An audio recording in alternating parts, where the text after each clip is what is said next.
제 평생 꿈꿔온 게 한국에선 너무나 당연한 일상이었습니다. 히샬리송 야밤에 산책 나갔다 충격받은 진짜 이유 밝히자 브라질 현지 반응 심상치 않다.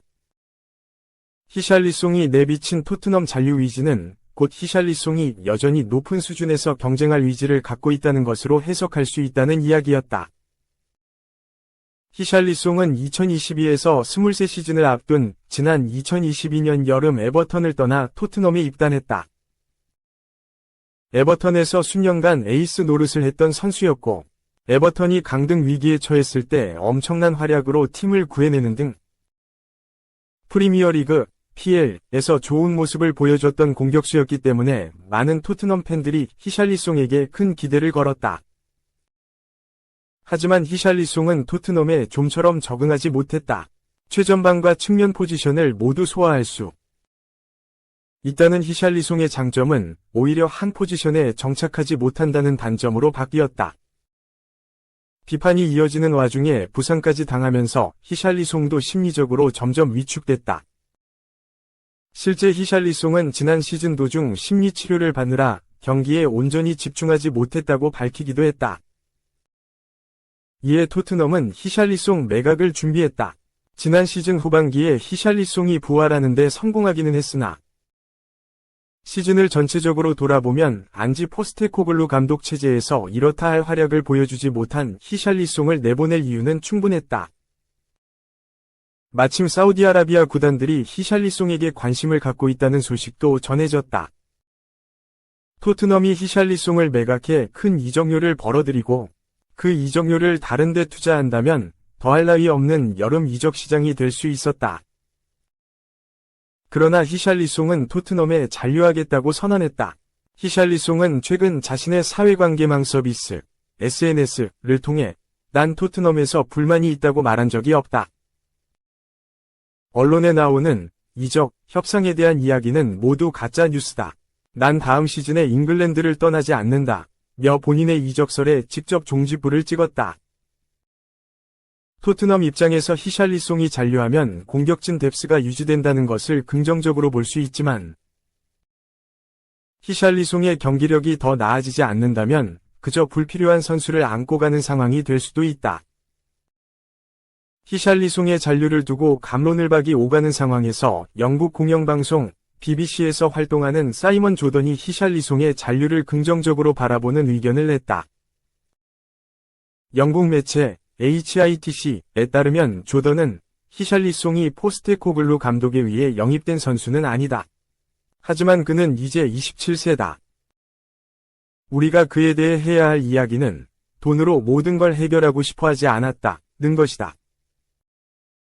27세의 선수가 큰 액수의 돈을 제안받았음에도 나는 최고의 선수가 되고 싶다고 말한 것이나 다름없다. 며 히샬리송이 사우디아라비아에서 온 거액의 제안을 거절한 행동의 의미를 설명했다.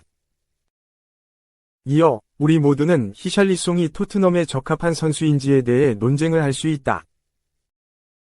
하지만 히샬리송이 최고 수준의 리그와 브라질 국가대표팀에서 뛰고 싶어서 사우디아라비아로 향하지 않는 것은 존경할 만한 일이다. 라고 했다. 히샬리송이 잔류를 선언한 이상 히샬리송은 다음 시즌 경쟁에서 승리해야 한다. 토트넘은 히샬리송의 잔류 여부와 별개로 최근 본머스의 클럽 레코드를 지불하면서 히샬리송의 최대 경쟁자가 될 도미닉 솔랑케를 데려왔다. 내 등번호는 9번인데 vs 사우디 갈걸. 묘한 대비. 솔랑케 옆 히샬리송. 도미닉 솔랑케 27와 히샬리송 27. 이상 토트넘이 함께 찍힌 이미지가 토트넘 팬들에게 관심을 모으고 있다. 11일 한국 시간 각종 소셜미디어 SNS에는 이날 토트넘 호스퍼 스타디움에서 열린 토트넘과 바이에른 뮌헨의 프리시즌 친선 경기가 화제였다. 무엇보다 지난 여름 토트넘을 떠난 해리 케인 30일 바이에른 뮌헨 1년 만에 친정팀으로 돌아왔고 단짝이었던 손흥민 32 토트넘과 재회가 팬들의 시선을 끌었다. 하지만 가장 뜨거웠던 화제는 단연 솔랑케와 히샬리송이었다. 토트넘은 전날 10일 홈페이지 등 구단 공식 채널을 통해 솔랑케를 본머스로부터 영입했다고 발표한 바 있다. 사복을 입은 솔랑케가 히샬리송 옆에 나란히 앉아 경기를 지켜보는 모습이 포착됐다. 중계화면에 잡힌 것을 포착해 올린 이미지가 팬들로부터 관심을 모으기 시작한 것이다. 이날 히샬리송 역시 유니폼 대신 평상복을 입은 채 경기를 지켜봤다. 마침 히샬리송이 고개를 숙인 장면이 방송화면에 잡혔고 두 선수 사이에 흐르는 묘한 기류가 표현된 상징으로 받아들여졌다. 솔랑케는 지난 시즌 리그 38경 기전 경기에 나서 19골을 넣어 리그 득점 4위에 오른 스트라이커다. 케인의 공백을 메우기 위해 데려온 최전방 공격수다. 구단 역대 최고액인 6,500만 파운드, 약 1,133억 원을 쏟아부었고 2030년까지 계약했다. 솔랑케의 합류는 토트넘 최전방에 큰 변화를 줄 것으로 보인다. 손흥민이 본연의 임무인 왼쪽 윙어에 집중할 수 있게 되면서 토트넘 공격진은 엄청난 시너지를 누리게 될 전망이다. 상대적으로 솔랑케의 가세는 히샬리송에 대한 기회 박탈을 의미하는 것이기도 하다. 히샬리송은 지난 시즌 손흥민과 함께 케인의 빈자리에 투입됐다. 히샬리송은 지난 시즌 리그 28경기에서 11골 4도움을 올렸다. 하지만 부상과 함께 꾸준함이 부족했다. 엔지 포스테코글루 감독이 올여름 적극적으로 스트라이커 영입에 집중한 이유 중 하나다. 솔랑케가 합류하면서 히샬리송의 이적설이 다시 불붙게 됐다. 히샬리송은 사우디아라비아 알힐랄로부터 적극적인 관심을 받았다. 토트넘이 새로운 스트라이커를 영입할 경우 설 자리가 없어질 가능성이 높기 때문이었다. 하지만 히샬리송은 최근 브라질 ESPN을 통해 제안은 있었다고 인정하면서도 브라질과 프리미어리그에서 뛰는 꿈이 더 크다. 제안 금액은 크지만 내 꿈이 더 크다고 말해 잔류를 선언했다. 히샬리송의 잔류 선언 후 불과 며칠 만에 솔랑케의 영입이 발표됐다. 영국 풋볼 인사이더 등은 히샬리송이 잔류를 선언했음에도 불구하고 토트넘은 히샬리송의 매각을 결심했다고 전했다. 솔랑케의 등번호가 확정되지 않은 것도 히샬리송과 관련이 있는 것으로 보인다. 영국 익스프레스는 토트넘이 솔랑케가 9번을 원할 것이 분명하기 때문에 히샬리송의 잔류 여부에 따라 등번호가 달라질 수 있다고 예상했다. 솔랑케는 과거 리버풀, 본머스에서 29번을 달기도 했다. 하지만 토트넘에선 파페 사르가 달고 있는 번호다. 35번을 달기도 했으나 예슐리 필립스가 선점한 상태다. 11, 18, 19, 25, 26, 28, 31, 32, 34번 등이 남았으나 히샬리송 등의 양보를 바랄 수도 있다. 자칫 등번호까지 내줘야 할 수도 있는 히샬리송이다. 포스테코글루 감독 역시 솔랑케는 내가 정말 원했던 선수 중 한 명이라면서 그는 선수로서 스트라이커로서 가진 특성들이 우리 팀과 잘 맞을 것 같다고 본다. 고 말에 선발로 기용할 의사를 숨기지 않았다. 히샬리송이 계속 잔류할 경우 결국 벤치 멤버가 될 가능성이 높다. 교체나 로테이션 정도로 경기에 나설 가능성이 높다. 다만 측면과 처진 스트라이커로도 활용할 수 있다는 점에서 포스테코글루 감독이 쓰임새에 대해 고민할 것으로 보인다.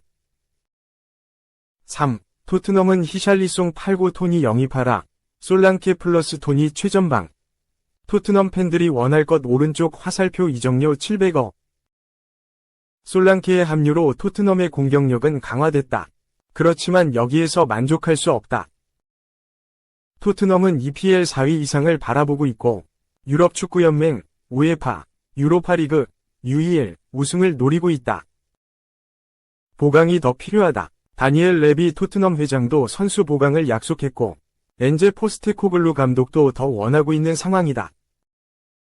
이런 상황에서 영국의 TVR 풋볼이 또 다른 공격수 한 명을 적극 추천했다. 그동안 꾸준히 토트넘과 연결된 공격수, 바로 브렌트포드의 이반 토니다. 토니는 2020에서 21시즌 챔피언십, 2부 리그에서 31골 터뜨리며 브렌트포드의 1부 리그 승격을 이끌었다. 2021에서 22시즌 12골을 넣으며 1부 리그에 적응했고 2022-23 시즌에는 20골을 폭발시켰다. 토니는 맨체스터 시티의 엘링 홀란드 36골, 토트넘의 해리 케인 30골, A은 득점 3위에 이름을 올렸다. 28세, 커리어 정점으로 향하고 있는 공격수라는 점은 분명하다. 하지만 불법 베팅에 가담한 사실이 드러나 충격을 안겼다. 그는 2017년부터 2021년까지 총 232회 베팅 규정을 위반한 것으로 나타났다. 이에 잉글랜드 축구협회 FA는 토니에게 8개월 출전 정지 징계를 내렸다. 징계가 끝나고 지난 시즌 도중 복귀한 토니, 4골에 그쳤다. 징계 전 폭발력은 사라졌다. 대신 몸값이 낮아졌다. 징계 전까지만 하더라도 최대 1억 파운드, 1752억 원에서 최소 6천만 파운드, 1051억 원 위 몸값이 책정됐다. 하지만 현재는 4천만 파운드, 701억 원다. 토트넘이 토니를 영입할 가능성이 더욱 높아진 것이다. 이 매체는 토트넘은 솔랑케를 영입하기 전 토니를 4천만 파운드에 영입하는 것을 고려했다. 토트넘은 솔랑케 영입에 성공했고 포스테코글루는 다른 공격 옵션도 원하고 있다. 토니다. 토트넘은 여전히 토니 영입에 관심을 놓지 않았다고 보도했다. 이어 아스널 등도 토니를 원했지만 지금까지 토니에 대한 관심을 유지하고 있는 건 토트넘이다. 토트넘은 히샬리송을 팔로 토니를 영입해야 한다. 히샬리송이 토트넘을 떠나고 싶어하지 않은 것으로 알려졌지만 히샬리송은 돈값을 하지 못했고 성과도 내지 못했다. 많은 토트넘 팬들이 솔랑케와 토니의 최전방 배치를 선호하고 있다고 강조했다. 그러면서 토트넘이 히샬리송을 팔고 누군가를 영입한다면 그 공격수 토니라는 것은 의심의 여지가 없다. 솔랑케와 토니의 듀오는 아주 효과적인 조합이 될 수 있다. 이런 일이 일어나려면 토트넘이 많은 노력을 해야 하고 토트넘이 그렇게 할 수 있는 방법이 있다면 그렇게 해야 한다고 덧붙였다. 4. 은돔벨레. 히샬리송에 가려진 토트넘 최악의 영입. 포스테코글루 계획서 삭제. 무조건 방출. 아르헨티나 TEC 스포츠에서 일하며 아르헨티나 선수 정보에 능통한 가스톤 에들 기자는 13일 한국 시각 개인 SNS를 통해 로셀소는 아스톤 빌라와 레알 베티스의 제안을 받았다. 토트넘은 그를 매각 대상자로 내놓았다. 엔제 포스테코글루 토트넘 감독 계획에 없다고 밝혔다. 로셀소는 토트넘 팬들이 가장 실망한 영입생 중 한 명이다. 크리스티안 에릭센이 떠난 후로 중원에서 공격을 풀어줄 선수를 찾고 있던 토트넘은 당시 베티스에서 뛰어난 활약을 보여주고 있던 로셀소를 임대로 품었다. 당시 토트넘은 로셀소를 임대로 데려오기 위해서 임대료만 1,600만 유로, 약 239억 원나 지불했다. 비싼 임대료를 주고 데려온 선수였지만 로셀소는 에릭센의 빈자리를 전혀 채워주지 못했다. 로셀소의 활약이 미비했는데도 토트넘은 로셀소를 완전 영입했다. 이적료로 3,200만 유로, 약 479억 원을 지출했다. 로셀소를 데려오기 위해 총합 4,800만 유로, 약 719억 원라는 거액을 투자한 셈이다. 토트넘에서 이적료가 4,800만 유로가 넘은 선수는 이번에 영입한 도미닉 솔랑케를 포함해 5명밖에 없다. 그만큼 비싸게 데려온 선수다. 토트넘에서 부상과 부진 속의 경쟁에서 밀린 로셀소는 결국 2021-2022 시즌에 임대를 떠났다. 비아레알 임대를 가서 좋은 활약을 보여주면서 완전 이적을 기대했지만 비아레알은 2022-2023 시즌에 로셀소를 다시 임대로만 데려갔다. 비아레알에서 가치를 증명했던 로셀소는 포스테코글루 감독의 계획에 포함됐다. 제임스 매디슨을 제외하면 중원 플레이메이커가 없는 토트넘이었기에 로셀소가 드디어 기회를 잡는 것처럼 보였다. 매디슨이 빠졌을 때 로셀소는 좋은 활약을 보여주면서 팬들의 기대치를 올렸다. 하지만 이번에도 부상으로 빠졌고 시즌 막판에는 교체로 10분 남짓한 시간만 뛰면서 점차 1군에서 멀어졌다. 로셀소는 토트넘에서 뛰려는 의지가 그렇게 강한 선수도 아니었다. 토트넘보다는 아르헨티나 국가대표에서 뛸 때 더 열정이 넘쳤다.